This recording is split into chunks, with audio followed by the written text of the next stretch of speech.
जय हिंद दोस्तों, आप सभी का स्वागत है एक बार फिर से आपके अपने YouTube चैनल यूनिक ज्ञान में।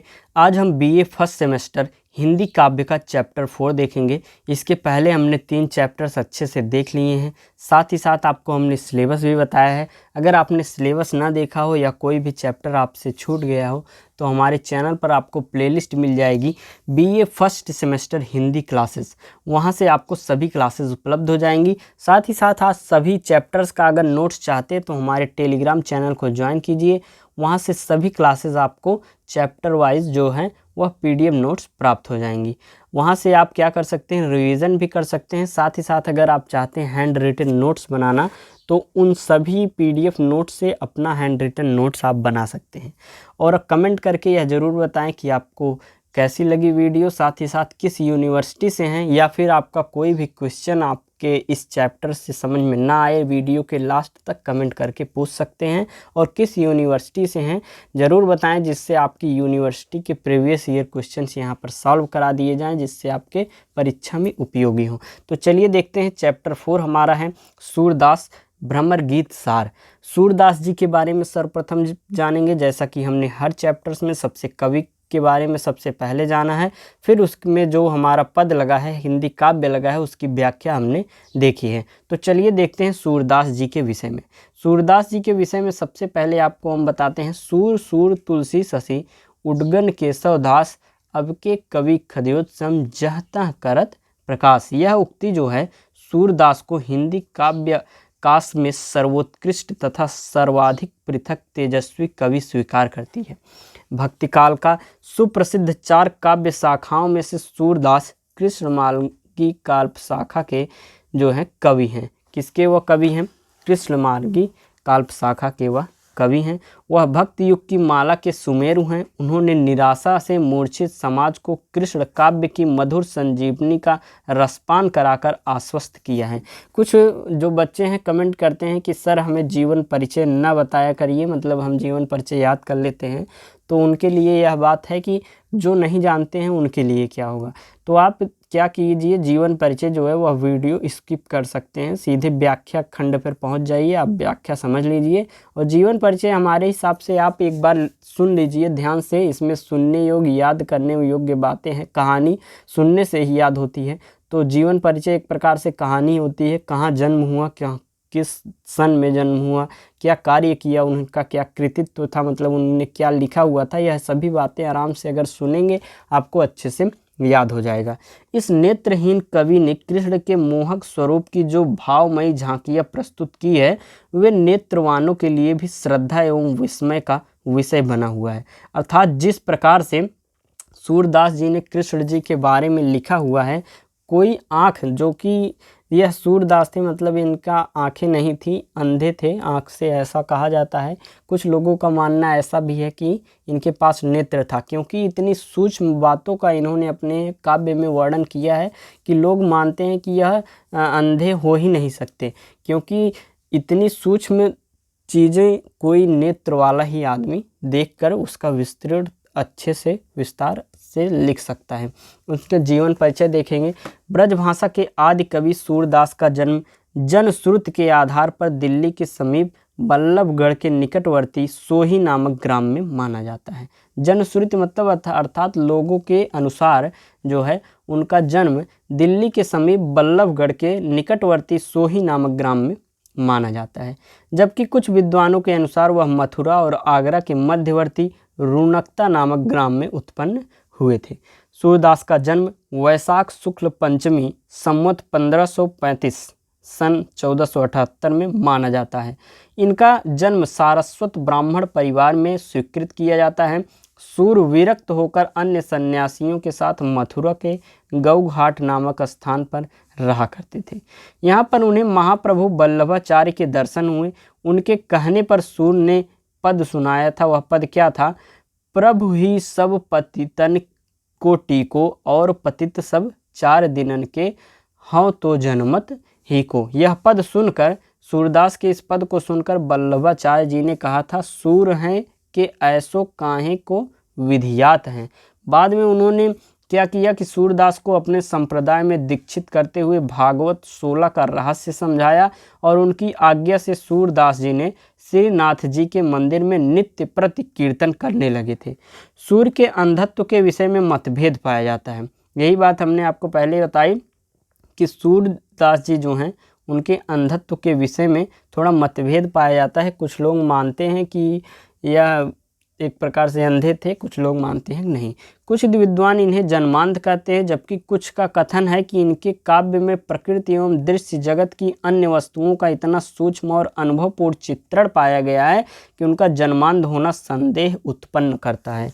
उन्होंने प्रकृति की इतनी अच्छी से, इतने बढ़िया तरीके से सूक्ष्म अनुभवपूर्ण चित्रण किया हुआ अपने काव्यों में कि लोगों मान ही नहीं सकते कि वह जन्मांध थे। वल्लभाचार्य के पुत्र विट्ठल नाथ जी ने सूरदास जी को 8 कवियों के समुच्चय अष्टछाप में स्थान प्रदान किया था और वे उसके सर्वोत्कृष्ट कवि सिद्ध हुए थे। कौन? सूरदास जी। पुष्टि मार्ग की उपासना और सेवा प्रणाली का अनुसरण करते हुए सूरदास ने जीवन पर्यंत पद रचना की। हृदय को स्पर्श करने की प्रबल शक्ति सूर के पदों में मिलती है, अर्थात उनके पद जो हैं पढ़ने वाले के हृदय को छू लेते हैं। सूरदास का देहावसान मथुरा के समीप पारसौली नामक ग्राम में संवत 1640 अर्थात 1583 ईस्वी में हुआ था। इनकी रचनाएं कौन कौन सी हैं? रचनाएं इनकी जो हैं प्रामाणिक कृतियां जैसे कि सूरसारावली, इसमें 1197 पद हैं। यह सूरसागर का सार रूप है। डॉक्टर ब्रजेश्वर वर्मा सूरसारावली को प्रामाणिक रचना नहीं मानते हैं। कौन है? डॉक्टर ब्रजेश्वर वर्मा जो हैं वह सूरसारावली को एक प्रकार से प्रामाणिक रचना नहीं मानते हैं। सूरसारावली के गुरु प्रसाद से होत यह दर्शन 67 बरस प्रवीण। सूरसारावली के गुरु प्रसाद से होत यह दर्शन 67 बरस प्रवीण से स्पष्ट है कि सूरदास ने इसकी रचना 67 वर्ष की आयु में की हुई थी। इस 67 वर्ष में के समय को सूर संवत 1602 ईस्वी निश्चित होता है। उन्होंने अपने सूरसारावली में एक पद लिखा हुआ है जिससे पता चलता है कि यह सूरसारावली उन्होंने अपनी 67 वर्ष की आयु में देखा हुआ था। विश्वत संवत 1602 के पश्चात सूरदास ने श्रीमद् भागवत के 12 स्कंध के अतिरिक्त श्री वल्लभ संप्रदाय की नित्य और वर्षोत्सव को सेवा के जिन पदों की रचना की थी उन्हीं का सैद्धांतिक सार जो है सूरसारावली है। सूरदास जी ने स्वयं लिखा है कि श्री वल्लभ गुरु तत्व सुनायो, लीला भेद बतायो, तादिन तय हरि लीला गाई, एक लक्ष्य पदबंध, ताको सार सूरसारावली गावत अति आनंद। साहित्य लहरी इनकी दूसरी रचना है। साहित्य लहरी में 118 कूट पदों का संग्रह है। साहित्य लहरी के निर्माण में सूर की मूल प्रेरणा साहित्यिक रही है। उनके पदों में काव्य शास्त्रोक्त रस प्रकरण के अनुसार श्री कृष्ण की लीलाओं का वर्णन है। साहित्य लहरी का रचना काल संवत 1607 है। साहित्य लहरी के कुछ विषय व्रत, चर्चा, नायक का मान आदि पुष्ट संप्रदाय से पूर्णतः संबंधित हैं। इसमें श्रृंगार रस के अतिरिक्त अन्य रसों का भी प्रतिपादन है। आगे हम देखेंगे इनकी अगली रचना है सूरसाठी। कहा जाता है कि इसकी रचना सूरदास जी ने एक बनिए के लिए की थी और यह उनकी स्वतंत्र रचना थी। कौन सी? सूरसाठी जो है कहा जाता है कि वह उन्होंने एक बनिए के लिए लिखी हुई थी। सूरपचीसी जो है, सूरपचीसी सूरदास जी की स्वतंत्र रचना है। जनश्रुति के अनुसार सूरदास जी ने इसकी रचना मुगल सम्राट अकबर के समय में की हुई थी। किसकी रचना? सूरपचीसी की। अगला है उनका रचना सेवाफल। सेवाफल की रचना सूरदास जी ने महाप्रभु श्री वल्लभाचार्य के संस्कृत ग्रंथ सेवाफल के स्पष्टीकरण के लिए की हुई थी। अगली रचना उनकी है विनय के स्फुट पद। सूरदास के विनय के स्फुट पदों का संग्रह है। सूरदास जी ने मंदिर में प्रार्थना आदि के रूप में तथा कतिपय व्यक्तियों को वैराग्य आदि का उपदेश देते हुए जिन छोटे छोटे पदों की रचना की थी उसका इसमें समावेश है। और इसकी इनकी अगली रचना है कौन सी? सूरदास जी की सूरसागर। सूरदास की अक्षय कीर्ति का आधार उनका महाकाव्य सूरसागर है। इसमें सूरदास जी ने 12 स्कंध पर्यंत की व्यास जी द्वारा कथित श्रीमद्भागवत की कथा का गायन किया है। सूरदास जी ने इस स्कंध में स्वमेव कहा है कि व्यास कहे सुखदेव सा द्वादश स्कंध बनाए, सूरदास सोई कई भाषा कई गाय।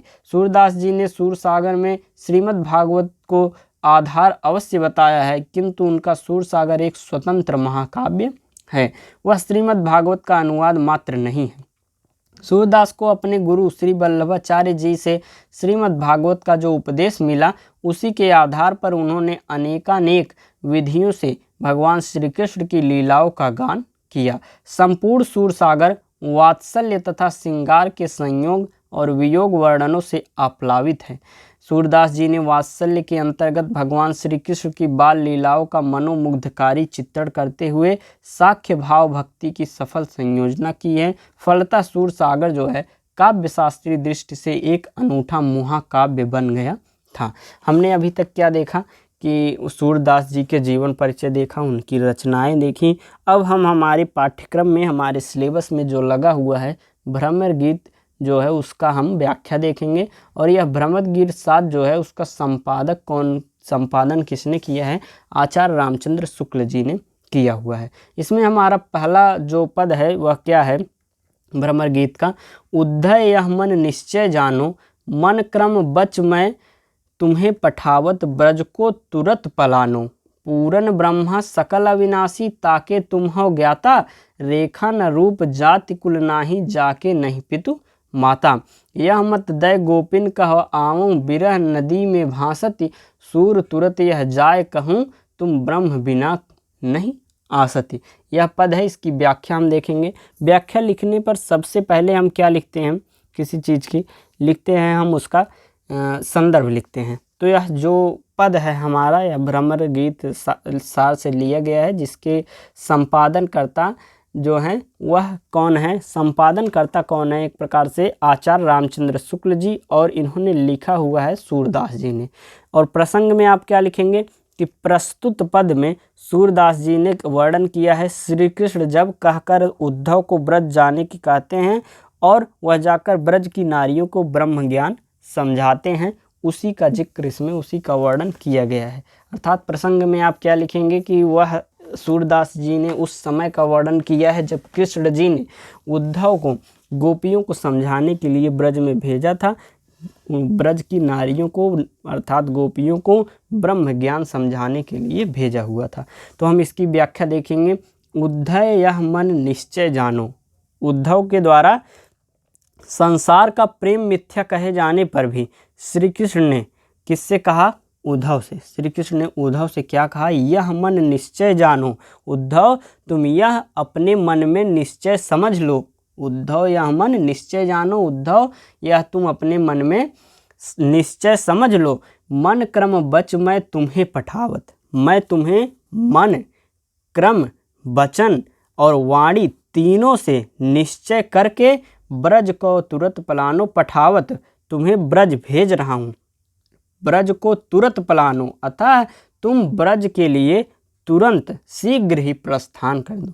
पूरन ब्रह्म सकल अविनाशी, ताके तुम हो ज्ञाता, तुम उस ब्रह्मा के ज्ञाता हो। पूरन ब्रह्म सकल अविनाशी, ताके तुम हो ज्ञाता, तुम उस ब्रह्मा के ज्ञाता हो जो स्वयं से अविनाशी अर्थात अखंड है, जिसका कोई विनाश नहीं हो सकता।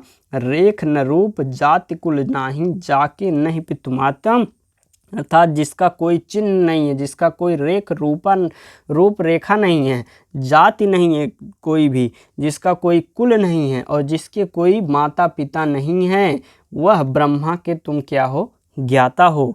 आगे क्या कहते हैं? यह मत दय गोपिन का आओ, बिरह नदी में भासती। अपना यह ब्रह्म संबंधी महान ज्ञान जो है वह तुम अपने गोपियों को समझा देना। क्या समझा देना? कि ये जो ब्रह्म ज्ञान है उसके बारे में गोपियों को समझा देना। आवहु विरह नदी में भासती, विरह नदी में भासत अर्थात वह विरह रूपी नदी में डूबती जा रही हैं, उनको यह समझा देना। क्या समझा देना? ब्रह्म ज्ञान, ब्रह्म के बारे में ज्ञान उन्हें समझा देना। सूर तीरथ यह जाय कहूँ, तुम ब्रह्म बिना नहीं आसती। वह सूरदास जी मतलब एक प्रकार से कहते हैं, कृष्ण जी कहते हैं उद्धव से कि तुम शीघ्र ही जाकर उनसे कहो कि बिना ब्रह्मा के मुक्ति नहीं होती, ब्रह्म बिना नहीं आसत, बिना ब्रह्म के मुक्ति नहीं मिलती है। अतः वह क्या समझाना चाहते हैं कि हमारे प्रेम को छोड़ो, कृष्ण गोपियों से कहते हैं कृष्ण प्रेम को छोड़ो, मेरे प्रेम को छोड़ो, ब्रह्मा में लीन हो जाओ, क्योंकि ब्रह्मा के बिना मुक्ति नहीं होती है। अगला हम देखेंगे, गोकुल सबय गोपाल उपासी, जोग अंग साधत जे उधो, ते सब बसत ईसपुर काशी। यद्यपि हरि हम तज अनाथ करी, तदप रहत चरणन रस राशि, अपनी शीतल ताहि न छाड़त, यद्यपि है शशि राहु गरासी। का अपराध जोग लिख पठवत, प्रेम भजन तज करत उदासीन, सूरदास ऐसी को बिरहिन, मांगत मुक्ति तजे गुण राशि। गोकुल सबय गोपाल उपासी, एक प्रकार से जब हम इसमें प्रसंग लिख लेंगे तो इसमें हम लिखेंगे गोपियाँ जो हैं वह अपनी विरह वेदना से उद्धव को, जो उद्धव हैं उनको परिचित करा रही हैं, अपनी विरह वेदना को अर्थात उद्धव को बता रही हैं। वह कहती हैं गोकुल सबय गोपाल उपासी। जो गोपियाँ हैं वह उद्धव से कहती हैं कि गोकुल में अब गोपाल कृष्ण की ही उपासिका हैं। गोपाल उपासी, गोपाल का अर्थ यहाँ पर किससे लिया गया है? श्री कृष्ण जी से लिया गया है। और गोपियाँ कहती हैं कि हे उद्धव, यहाँ पर सभी गोकुल में सभी कृष्ण जी की ही उपासिका हैं। जोग अंग साधत जे उद्धव, ते सब बसत ईसपुर काशी। जोग अंग साधत जे उद्धव, जो भी अष्टांग योग की उपासना करने वाले हैं, जो अष्टांग योग की उपासना करने वाले हैं, ते सब बसत ईसपुर काशी, वो सभी काशी नगरी शिव के उपासक मतलब काशी नगरी में वास करते हैं, वह काशी के बसत निवासी हैं। अर्थात जो भी अष्टांग योग की उपासना करने वाले हैं काशी शिव नगरी में वास करते हैं। यहाँ पर जो भी हैं वह सबय गोपाल उपासी, वह सब श्री कृष्ण के उपासिका हैं। यद्यपि हरि हम तज अनाथ कर, तदपि रहत चरणन रस राशि। यद्यपि हरि हम तज अनाथ, यद्यपि कृष्ण जी हमें छोड़कर अनाथ कर गए हैं, परंतु तदपि रहत चरणन रस राशि, परंतु हम तो उन्हीं के चरणों के ध्यान में आनंदित रहती हैं। अपनी शीतल ताहि न छाड़त, यद्यपि हैं शशु राहु गरासी। अर्थात जब चंद्रमा पर, शशि मतलब चंद्रमा पर, जब राहु का से ग्रसित होने पर भी जो चंद्रमा होता है वह अपनी शीतलता नहीं छोड़ता है, तो हमारा अपराध क्या है? का अपराध जोग लिख पठवत। जो चंद्रमा होता है उस पर जब राहु ग्रसित हो जाता है तब भी वह शीतलता नहीं छोड़ता है। का अपराध जोग लिख पठवत, प्रेम भजत तज करत उदासी। तो हमारा क्या अपराध है कि प्रेम का स्मरण, श्री कृष्ण जी के प्रेम का स्मरण छोड़कर हमको विरक्त योगी बनने का संदेश वह लिखकर श्री कृष्ण भेज रहे हैं। पठवत प्रेम भजन तज करत उदासी, वह हमारा क्या अपराध है कि वह पठवत प्रेम भजन वह लिखकर ऐसा भेज रहे हैं कि हमारे स्मरण से, हमारे प्यार से क्या हो जाओ? छोड़ दो, मुक्त हो जाओ। सूरदास ऐसी को बिरहन, मांगत मुक्ति तजे गुण राशि। क्या कहते हैं? कृष्ण की प्रीति से पगी कौन सी ऐसी विराड़ी है जो उनको छोड़कर मुक्त की याचना करे। गोपियाँ कहती हैं कौन ऐसा है गोपियों में कि श्री कृष्ण जी की उपासना छोड़कर, श्री कृष्ण जी के प्रेम को छोड़कर मुक्ति चाहेगा। आगे देखेंगे हमारा तीसरा क्या है? आयो घोष बड़ो व्यापारी, लाद खेन गुण ज्ञान जोग की ब्रज में आन उतारी। फाटक देकर हाटक मांगत भैरे, निपट सुधारी। धुर की ते खोटो खायो हैं, लय फिरत सिर भारी। इनके कहे कौन डहकावे, ऐसी कौन अजानी। अपनो दूध छाड़ को पीवे, खार कूप को पानी। ऊधो जाहूँ सवार यहाँ ते, बेग गहन जनि लावों। मुँह मांग्यो पैहों सूरज, प्रभु साहू आनी दिखायों। पहली लाइन क्या है? आयो घोष बड़ो व्यापारी। इसमें आप प्रसंग क्या लिखेंगे कि गोपियाँ परस्पर वार्तालाप करती हुई उद्धव से कहती हुई व्यंग करती हैं कि यह स्पष्ट संकेत करती हैं कि यहाँ अनुपयुक्त स्थान पर आ गए हैं। अर्थात वह कहते हैं जो आप ब्रह्म रूपी ज्ञान लेकर यहाँ आए हैं, यहाँ कोई भी ब्रह्म ज्ञान को धारण करने वाला नहीं है। आयो घोष बड़ो व्यापारी, एक प्रकार से गोपियाँ जो हैं उनके जो ब्रह्म ज्ञान लेकर आए हुए हैं उद्धव, उन पर एक प्रकार से व्यंग करते हुए कह रही हैं कि आयो घोष बड़ो व्यापारी। आज हमारी इस अहिरो की बस्ती में, जो गोकुल था किसकी बस्ती थी? अहिरो की बस्ती। तो वह कहती हैं कि आज हमारी इस अहिरो की बस्ती में बहुत बड़ा व्यापारी आया है। आयो घोष बड़ो व्यापारी, आज हमारे इस बस्ती में बहुत बड़ा व्यापारी आ गया है।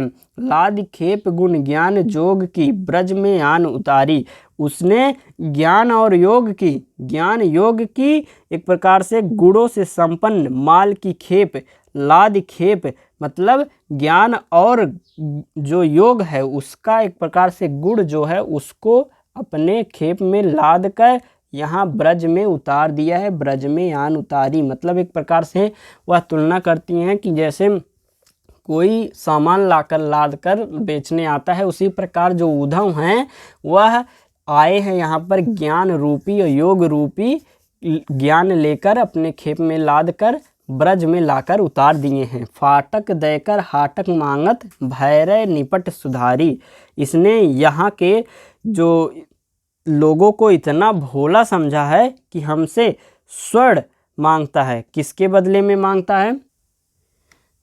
वह फाटक देकर, एक प्रकार से वह फटकन को किससे तुलना करती हैं? उनका जो ब्रह्म ज्ञान है उसको देकर मांगत भैरे निपट सुधारी, वह हमसे स्वर्ण मांगता है। स्वर्ण की तुलना उन्होंने किससे की है? जो है स्वर्ण का समान बहुमूल्य प्रिय कृष्ण, जो उनके प्रिय कृष्ण हैं उनको वह लेकर ब्रह्म ज्ञान हमें दे रहा है। अर्थात एक प्रकार से हमारे लिए अनुपयोगी चीज़ें देकर हमसे स्वर्ण के समान श्री कृष्ण जी के प्रेम को मांग रहा है। अगली लाइन है, धुर ही ते खोटो खायूं है लय फिरत सिर भारी। वह क्या कहते हैं? परंतु धुर ही ते खोटो खायूं हैं, इस व्यापारी का माल जो है वह खोटा है। लय फिरत सिर भारी, इसलिए प्रारंभ से ही इसे अपने व्यापार में हानि उठानी पड़ रही है। अर्थात इसका जो माल है कोई खरीद नहीं रहा है, इसलिए वह फिरत सिर भारी, लिए फिरत सारी, वह अपने एक प्रकार से क्या लेकर घूम रहा है? माल को, अपनी भारी बोझ को सिर पर उठाए इधर उधर घूम रहा है। इनके कहे कौन डहकावें ऐसी कौन अजानी, यहाँ ब्रज में ऐसा कौन अज्ञानी है जो इसकी बातों में आकर धोखा खा जाए, अर्थात इस माल को खरीदे। वह जो उद्धव लेकर आए हैं ब्रह्म रूपी ज्ञान, उसको कोई भी यहाँ पर ऐसा अज्ञानी, गोकुल में कोई भी अज्ञानी नारी अर्थात गोपी नहीं है जो उसके ब्रह्म रूपी ज्ञान को खरीदे। अपनो दूध छाड़ी को पीवे, खार कूप को पानी, अपना घर का मीठा दूध त्याग कर ऐसा कौन मूर्ख है जो खारे कुएं का पानी पिए। अपने घर के मीठे दूध को छोड़कर कौन खारे कुएं का पानी पिए। ऊधो जाहूँ सवार यहाँ ते बेग घर जन लावो, हे उद्धव तुम शीघ्र चले जाओ, तनिक भी देर मत लगाओ। मुँह मांगे पैहों सूरज प्रभ साहू आन दिखाओ, यदि तुम अपने जो साधु हैं, जो महाजन हैं अर्थात श्री कृष्ण जी को यहाँ पर लेकर आते हो, यहाँ लाकर हमें उनका दर्शन करवा देते हो, तो बदले में मुँह मांगी चीज़ें जो भी आप मांगोगे आपको मिल जाएंगी। आगे देखेंगे हमारा चौथा क्या है? जोग ठगौरी ब्रज न बिकई हैं, यह व्यवहार तिहारो उद्धव ऐसे फिर जई हैं। जापै लय आए हों मधुकर ताके उर न समई हैं, दाख छाड़ के कटुक निवौरी को अपने मुख खई हैं। मूरी के पातन के केना को मुक्ताहल दई हैं, सूरदास प्रभु गुण ही छाड़ के को निर्गुण निर्भई हैं। इसका व्याख्या देखेंगे। व्याख्या लिखने से पहले हम प्रसंग लिखेंगे। गोपियाँ उद्धव के निर्गुण ब्रह्म के उपदेश पर व्यंग करती हुई कह रही हैं। क्या कह रही हैं? जोग ठगौरी ब्रज न बिकई हैं। उनके ज्ञान योग पर व्यंग करते हुए जो गोपियाँ हैं वह क्या कह रही हैं? जोग ठगौरी ब्रज न बिकई हैं। हे उद्धव जो तुम्हारा यह ठगी और धूर्तता से भरा हुआ सौदा है यहाँ ब्रज में कहीं नहीं बिकेगा। जोग ठगौरी, यहाँ तुम्हारा जो ठगी और धूर्तता से भरा हुआ सौदा है वहाँ ब्रज न बिकेंगे, यहाँ ब्रज में नहीं बिक सकेगा। अर्थात जो ज्ञान योग का यह जो तुम ज्ञान योग लेकर आए हो वह कोई भी यहाँ पर नहीं खरीदेगा। यह व्यवहार तिहारो उद्धव ऐसे फिर जइहें, तुम्हारा यह माल यहाँ से ऐसे ही लौट जाएगा, इसे यहाँ कोई भी नहीं खरीद सकेगा, कोई भी नहीं खरीदेगा। जापे ले आए हों मधुकर ताके उर न समइहें, तुम जिसके लिए यह माल लाए हुए हैं जाके ले आए हो मधुकर, तुम जिसके लिए यह माल लाए हुए हो उसके हृदय में यह नहीं समा सकेगा। ताके उर न समइहें, ताके उसके हृदय में नहीं समाएगा। अर्थात जिसके लिए तुम यह ब्रह्म ज्ञान लाए हो वह प्रेम, कृष्ण जी का प्रेम को छोड़कर आपके इस ब्रह्म ज्ञान को अपने हृदय में नहीं बसा सकेगा। दाख छाड़ के कटुक निबौरी को अपने मुख खइहें, इसका क्या अर्थ हुआ कि आगे ऐसी कौन मूर्ख है जो अपने मुख में दाख, दाख का अर्थ क्या हो जाएगा, दाख का अर्थ यहाँ पर अंगूर हो जाएगा। कौन ऐसा मूर्ख है जो अपने मुख में अंगूर का दाना को छोड़कर निबौरी अर्थात नीम की जो बीज होता है, नीम कौड़ी जिसे आप लोग कहते हैं, उसे कौन, अर्थात उनका कहना है कि कृष्ण रूपी जो प्रेम है हमारा, हमारे लिए अमृत के समान, उसको छोड़कर कौन यहाँ पर निबौरी कड़ुआ, एक प्रकार से नीम के प्रकार कड़ुआ चीज़ कौन अपनाएगा। यहाँ पर इसका वो उन्होंने तुलना करके कहा हुआ है। आगे हम देखेंगे मूरी के पातन के केना को मुक्ताहल देंगे, और मूली के पत्ता जो है उसके बदले में मोती कौन देगा। मूरी के पातन के केना को मुक्ताहल देंगे, अर्थात मूली के पत्ते के बदले में कौन आपको मोती देगा। अर्थात इसका अर्थ देखेंगे, यह दोनों लाइन जो है दाख छाड़ के कटुक निबौरी, इसकी तुलना में क्या कहना चाहते हैं। उनका मतलब है कि तुम्हारा यह जो ब्रह्म ज्ञान है, ब्रह्म ज्ञान का जो भंडार है अंगूर के समान मधुर और मोती के समान बहुमूल्य है। किसका, यह ज्ञान जो है निबौरी के समान कड़ुआ है। जो ब्रह्म ज्ञान है वह आपका निबौरी के समान कड़ुआ है और मूली के पत्तों के समान तुच्छ और व्यर्थ है।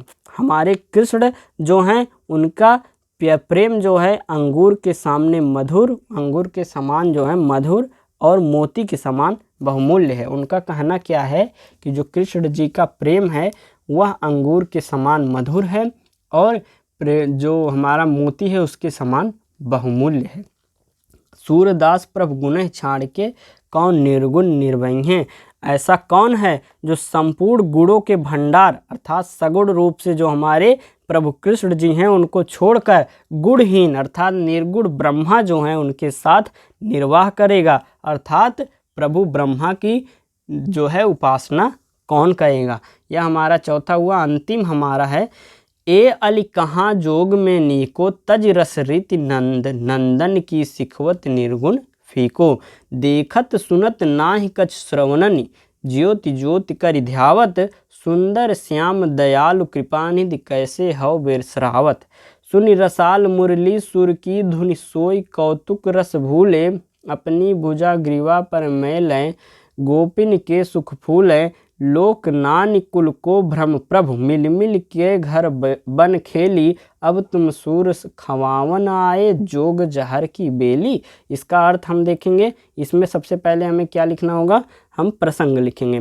प्रसंग में लिखेंगे निर्गुण का खंडन एवं सगुण का मंडन करती हुई क्या गोपिकियाँ भौर के संबोधित करते हुए उद्धव से ऐसे प्रश्न करती हैं कि जो उद्धव होते हैं बेचारे कोई भी उत्तर नहीं दे पाते हैं, अर्थात उनको निरुत्तर हो जाना पड़ता है।